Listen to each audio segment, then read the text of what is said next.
In the hushed glow of candlelight, Jan van Eyck's Arnolfini portrait comes alive like a silent film still. A wealthy Italian merchant and his wife stand hand in hand in a modest Flemish parlor, their rich garments and fine furnishings on display. Yet something feels off, an uncanny stillness in the room. Every object is carefully chosen to flaunt their wealth without showing ostentation. The brass chandelier, the discarded shoes, the lush green dress with its train of fur trim. Britannica even calls it an enigmatic double portrait set in the bedchamber of a Flemish house. The scene looks ordinary for 1434, yet it seems charged with hidden meaning, as if Van Eyck had placed his secret inside his painting.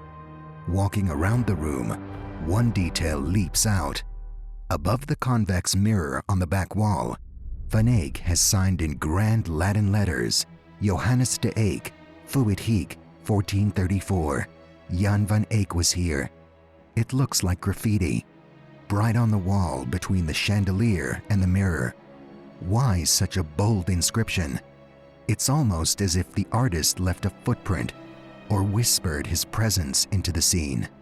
The husband's face is sallow and oddly elongated. The wife's cheeks pale. Van Eyck has carefully painted them from life, not idealizing their looks. Contrary to old rumors, the woman is not actually pregnant.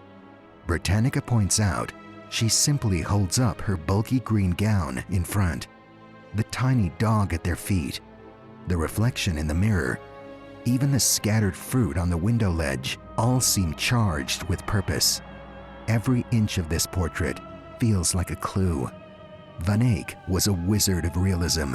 The mirror itself is a marvel.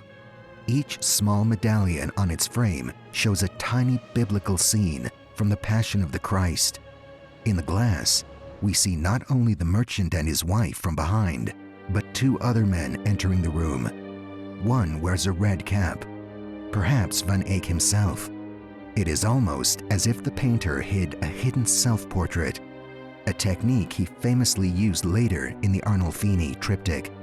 Art critic Jonathan Jones calls this mirror a window on a real room, noting that Van Eyck's convex glass functions like a portrait camera.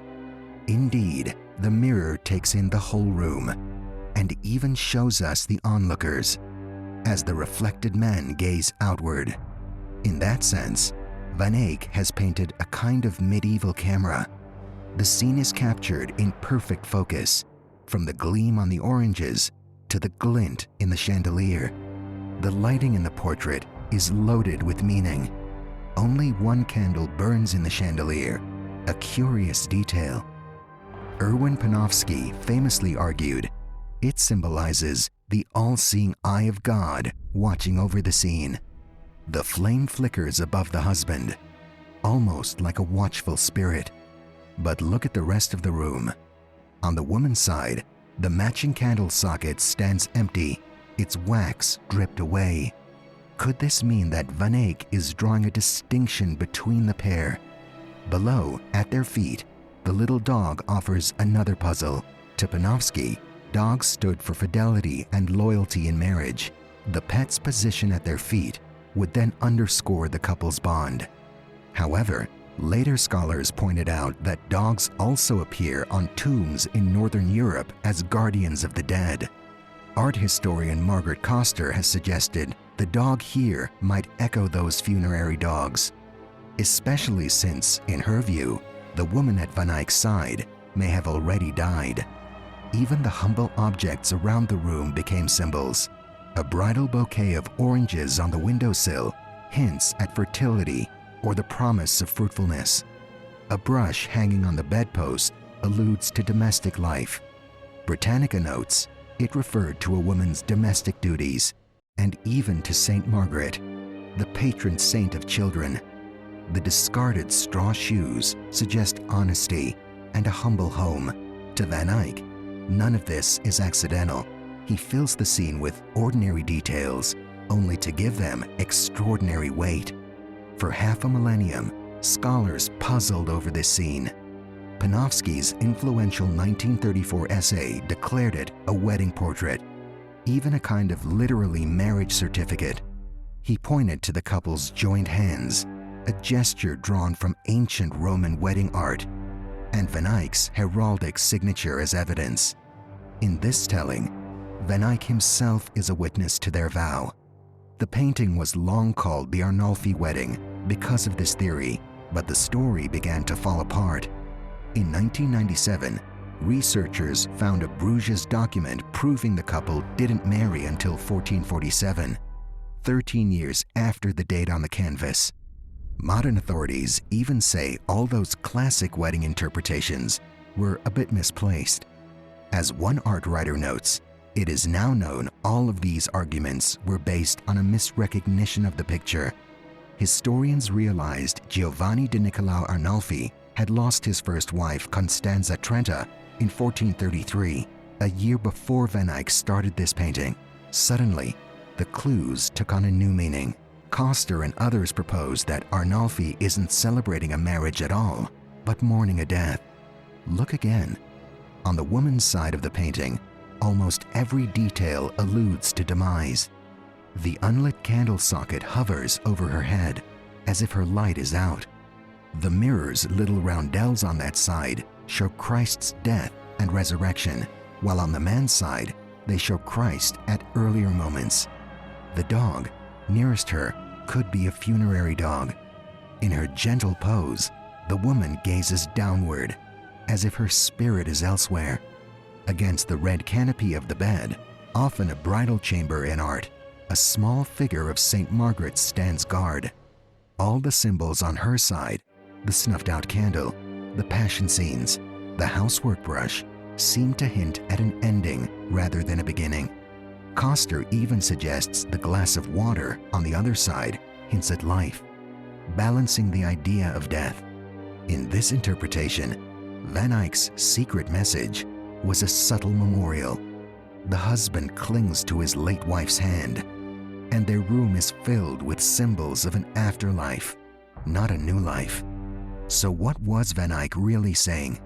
In the end, perhaps the deepest secret of the Arnolfi portrait is not about marriage contracts or hidden witnesses. It is about the promise of memory. The most chilling message is that through art, Van Eyck could grant his sitters something no priest or merchant could ever buy on their own, a kind of immortality. As Jonathan Jones has observed, the meaning of this painting is that wealth, the wealth to hire Van Eyck, can purchase immortality, even if no one will be quite sure what your name was. And he is right. In a sense, Giovanni di Niccolao Arnolfi and his wife have achieved the impossible.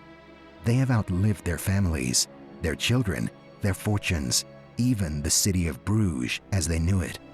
They stand in front of us nearly 600 years later, unchanged, eternal, gazing back at us from within their quiet Flemish chamber.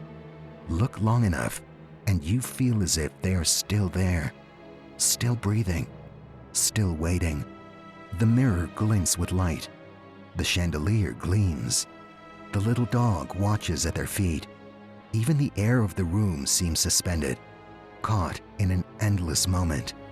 We are not looking at the dead. We are looking at people trapped in a fragment of time, forever alive, forever on the edge of speech. That is Van Eyck's true miracle, not the hidden figures in the mirror, not the cryptic Latin inscription, not even the symbols were scattered like breadcrumbs across the room. The real secret of the Arnolfi portrait is that art itself can defeat death. Giovanni and his wife will never fade the way we will. They will never grow older, never be forgotten. Their whispered vows, their griefs, their secrets, all of it remains sealed in paint and oak, waiting for each new generation to stumble upon them and feel that unsettling sensation that someone inside the portrait is watching you back. And so, the Arnolfi portrait endures, not just as a masterpiece of the Northern Renaissance, but as a reminder, terrifying and beautiful, that even centuries after we are gone, our image, our essence might still linger, if only someone like Jan van Eyck was there to capture it.